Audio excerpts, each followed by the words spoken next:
had just had a vicious argument in school. It started out with me expressing my view on an issue and someone telling me that my opinion was wrong. And me, annoyed at having been told that my opinion was wrong, started angrily telling them that what they were saying was impractical. I told them that what they were saying would never happen. And then I was interrupted by a mean, pretentious laugh. "You don't get it, do you?" they told me. "Keep your eyes open and maybe you'll understand." And this was probably the worst part, because I felt small, like a child ignorant of the world. I felt like they thought my views were immature and stupid, and this only served to fuel my antagonism. I recalled exclaiming angrily in a fit of rage that they and everyone who thought like them were what's wrong with the world. That night, I was exhausted from defending a viewpoint that someone was trying their very best to invalidate. I recalled them storming out of the room, their fists balled with seething rage as I watched them with disgust and contempt. And that night, as I tossed and turned, I thought to myself, why was there so much animosity? Where did all of this hate and resentment stem from? Why, I asked myself, thinking about this earlier scenario. Why, I asked myself, thinking about every other time this happened, where what should have been healthy discourse on an idea instead turned spiteful. And then I began to think about this for the next couple of days. I thought about all of these scenarios. And I thought about every bitter moment that divided friends a little more, and I realized something. Every single one of these interactions was an argument. We disagreed, we argued, and we fought. The one thing we didn't do was listen to each other or hear each other out. And I noticed that this generally happens. When faced with a dissenting narrative, we are quick to jump into an argument. We have an argumentative mindset. We subscribe to the my way or the highway mentality. And these arguments that we have are built on the premise of proving your opponent wrong. We argue to win. We argue to make our opponent lose. And this drives us to say and do everything we say and do in these arguments, or debates, as we sometimes call them. We don't debate to hear people out. We don't debate to hear people's perspectives. We do it to tell them why they are wrong and why we are right. And because of this, we fight. So, why do we do this? What makes us jump into a heated argument the moment someone questions our beliefs? What prevents us from engaging in a calm discussion? Based on my experiences, I've found that there are some predominant factors that cause this. The first is ego, a feeling of superiority over others. When my opponent in the earlier scenario told me that my opinion was wrong, that was their ego talking, making them discredit my experiences, which have led me to develop my perspective. When I told them that they were impractical and that what they were saying would never happen, that was my ego making me believe that I had more worldly experience than them, despite us being the same age. When they laughed at me because they believed my views to be immature and stupid, that was their ego making them think themselves to be more intellectual than those around them. Are the people around us not individuals with their own experiences and stories which we can learn from? Are they not intelligent beings with the same capacity to reason as us? Ego will prevent you from thinking that, because ego makes us pretentious. It makes us believe that we are right and that those who disagree with us are wrong. They're misinformed, they're illiterate, they're uneducated. They're those people we don't want to interact with. Ego thrives in the sea of labels and judgments that we form about those who disagree with us. And because of this, ego prevents us from engaging in a calm discussion. How can we be open to changing our mind when we have a preconceived notion that we are absolutely right and that those who disagree with us are absolutely wrong? We can't. And because of this, we need to let go of ego during a discussion. And we can do this by understanding one fact: that our views and the views of those around us have been developed through our culture, our upbringing, and our experiences. And that as us and those around us see more of the world, we all may change based on new experiences. Therefore, none of us are truly right or wrong. We are merely a product of our reaction to what we see and experience. Understanding this will help eliminate ego. But ego is not the only factor that gets in the way of discussion. There's another which prevents us from having open dialogue, and that is emotional attachment to your own belief system. This is when you feel so attached to what you believe in that you are unwilling to adopt new perspectives even when the facts are stacked against you.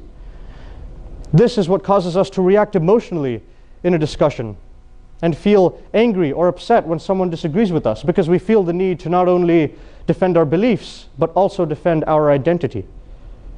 This is what caused me to flare up against my opponent. Emotional attachment to what I had to say made it so that I couldn't bear him telling me that I was wrong. And this terribly hinders the growth of our mindset, because when we react violently in a fit of emotion to new ideas, that drives away new ideas. When we feel personally attacked by a different perspective, we are less likely to engage with people who believe in that perspective.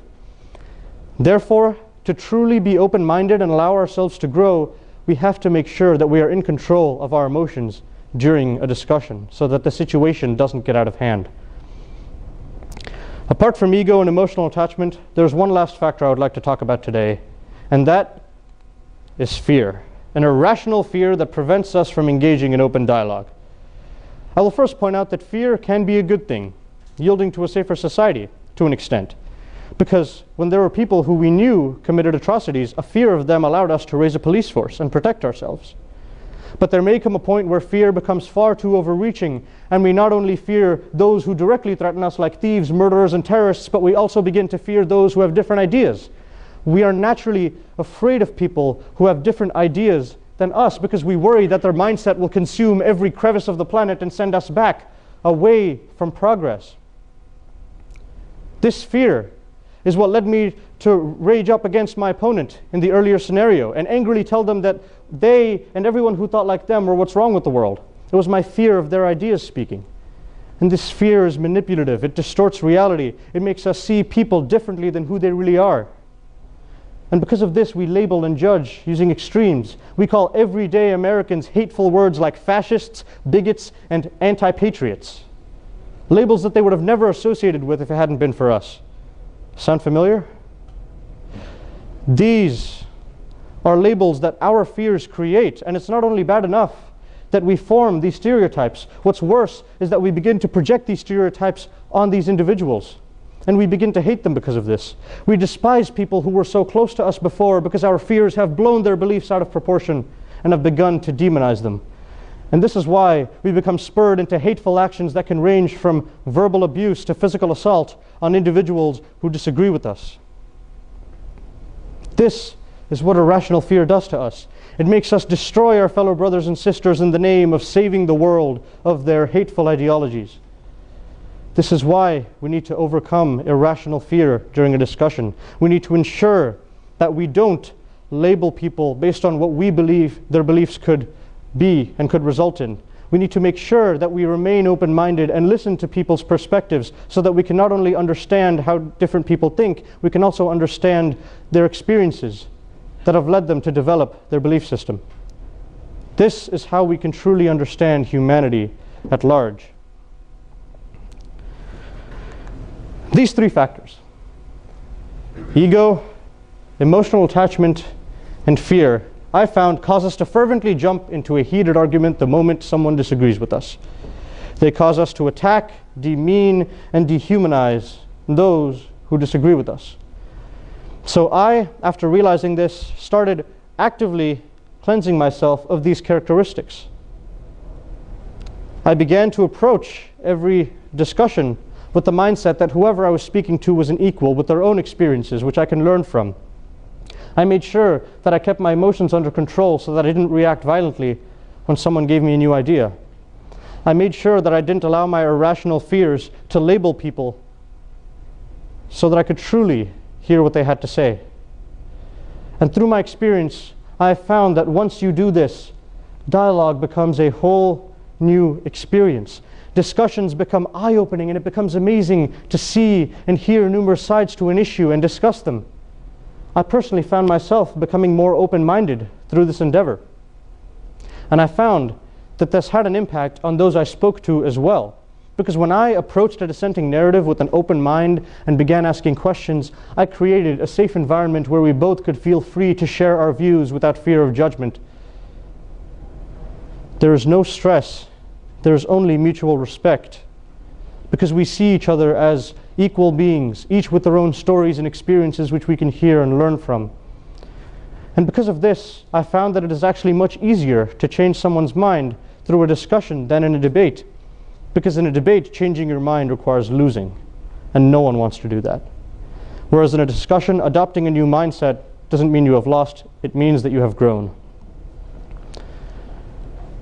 I know that now, more than ever, we need to be able to have amicable discourse and open dialogue, given the rise of intolerance.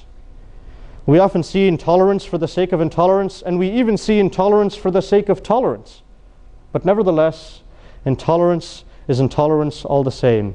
And I know that in a nation divided to the brink of saturation, we need to be able to listen to each other to counter that intolerance. We have to be able to hear each other out and understand different perspectives. Only then can we be united. A great man once said, "A house divided against itself cannot stand." We cannot exist as a nation divided. So let us stand as one people, irrespective of our differences. Let us unite as one nation under God. Let us render ourselves indivisible despite our diverse viewpoints. And let us make sure that there is truly liberty and justice for all people of all kinds and with all beliefs. This is what it means to be American, and this is what it means to be a human being. Ladies and gentlemen, let us embrace the mindset of discussion. Thank you very much.